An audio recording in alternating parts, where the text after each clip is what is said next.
Mula sa online scams, identity theft, hanggang sa cyberbullying. Hindi na lang ito basta internet problems. Totoong krimen na ito na may totoong epekto sa buhay ng mga tao. Pero ano nga ba ang cybercrimes?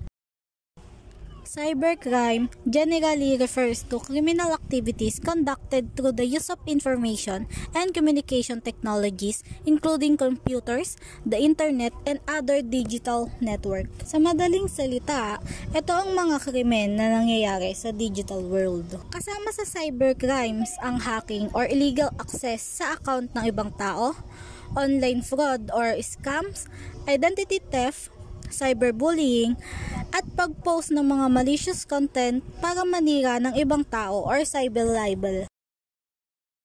Cybercrime in the Philippines. The Cybercrime Prevention Act of 2012, also known as Republic Act number 10175, is the Philippine law addressing cybercrimes.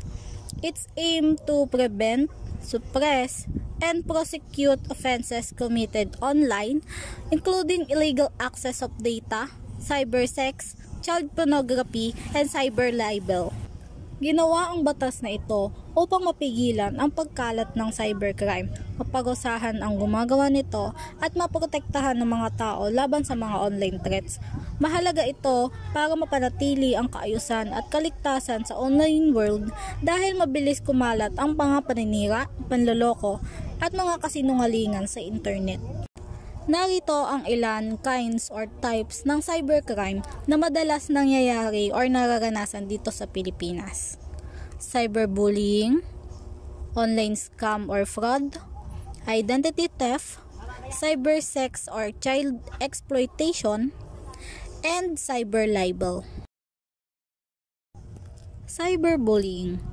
Cyberbullying is the use of technology to harass, threaten, embarrass, or target another person, including online threats and mean, aggressive, or rude text, tweet, post, or message, and posting personal information, pictures, or videos that intends to hurt or embarrass someone else. Paano nga ba nangyayari ang cyberbullying?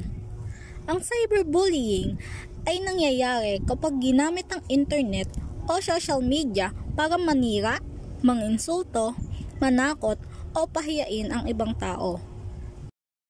Hindi tulad ng traditional bullying, hindi mo na kailangan harapin yung mismong tao. Pwede itong mangyari kahit nasa bahay ka lang at mas mabilis itong kumalat dahil sa internet.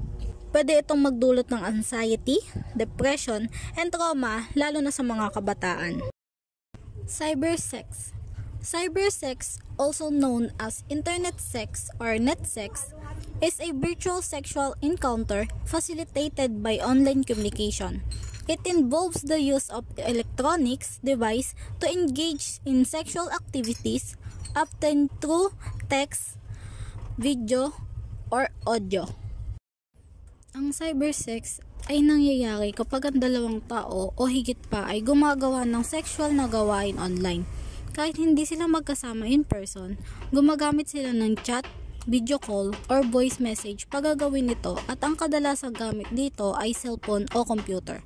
Akala ng iba dahil online lang ay wala nang masama dito, pero totoong tao ang involved dito kaya ito ay mapanganib, lalo na kung may problema sa consent o kung minor ang isa sa kanila. Identity theft happens when someone steals your personal information like your name, birthday, address, password, or bank details and pretends to be you to do things like withdraw money from your account, open credit cards or loan in your name, shop online using your identity, and commit crimes while pretending to be you.